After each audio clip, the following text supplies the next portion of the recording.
নমস্কার, আশা করছি সবাই খুব ভালো আছেন। আজকে নতুন গুড়ের পায়েসের রেসিপি নিয়ে আপনাদের কাছে চলে এসেছি।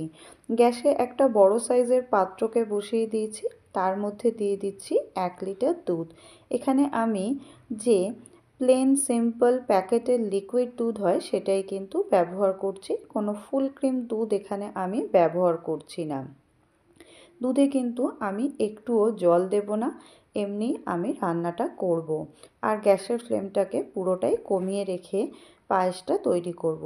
দিয়ে দিলাম 2টো তেজপাতা, 3টে থেকে 4টে ছোট এলাচ। দুধটা যতক্ষণ গরম হচ্ছে ততক্ষণ চলুন দেখিয়ে দিচ্ছি চালটাতে আমি কি ব্যবহার করছি। এখানে আমি নিয়েছি 100 গ্রাম গোবিন্দভোগ চাল। যেহেতু আমি 1 লিটার দুধ নিয়েছি তাই 100 গ্রাম গোবিন্দভোগ চাল নিয়েছি। সেটাকে খুব ভালো করে ধুয়ে তার মধ্যে দিয়ে দিলাম 1 চামচ ঘি। ঘিটা যদি আমরা চালে এইভাবে মাখিয়ে নিই তাহলে কিন্তু পায়েসের টেস্ট দ্বিগুণ সুন্দর এবং ভালো হয়ে যায়।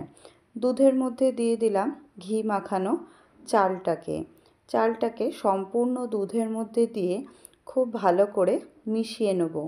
ততক্ষণ পর্যন্ত নাড়াবো যতক্ষণ না পর্যন্ত চালটা খুব ভালোভাবে গলে দুধের মধ্যে মিশে যাচ্ছে। আর গ্যাসের ফ্লেমটা কিন্তু পুরোটাই আমি কমিয়ে রান্নাটা করব।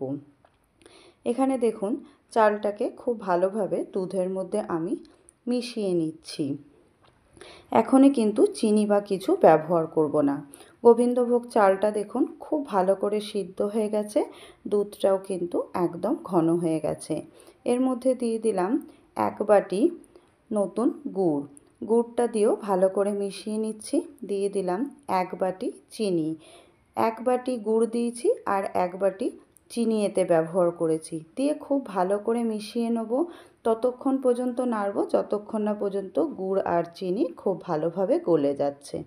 দেখুন গুড় আর চিনি খুব ভালোভাবে গলে গেছে, রঙটাও খুব সুন্দর হয়ে গেছে। এর মধ্যে দিয়ে দিলাম কাজু বাদাম, কিশমিশ আর সবশেষে দিয়ে দিচ্ছি 1 চামচ ঘি। ঘিটা আমি চালে মাখানোর জন্য ব্যবহার করেছিলাম, আবার রান্নাটা হয়ে যাবার পরেও কিন্তু ব্যবহার করলাম। এইভাবে আপনারা ঘিটা ব্যবহার করে দেখবেন, পায়েসের টেস্ট কিন্তু ভীষণ ভালো হয়। পায়েস কিন্তু আমার একদম তৈরি হয়ে গেছে, গ্যাসটাকে বন্ধ করে দিয়েছি। আপনারা এইভাবে নতুন গুড়ের পায়েস এই শীতকালে রান্না করে দেখবেন আর আমাকে জানাবেন রান্নাটা কেমন হয়েছে। যদি ভালো হয় তাহলে লাইক করবেন, শেয়ার করবেন আর কমেন্ট করে আমাকে জানাবেন পায়েসের রেসিপিটা আজকের কেমন। যদি ভালো লাগে আমার চ্যানেলটাকে সাবস্ক্রাইব করা সকলের কাছে অনুরোধ রইল। ধন্যবাদ।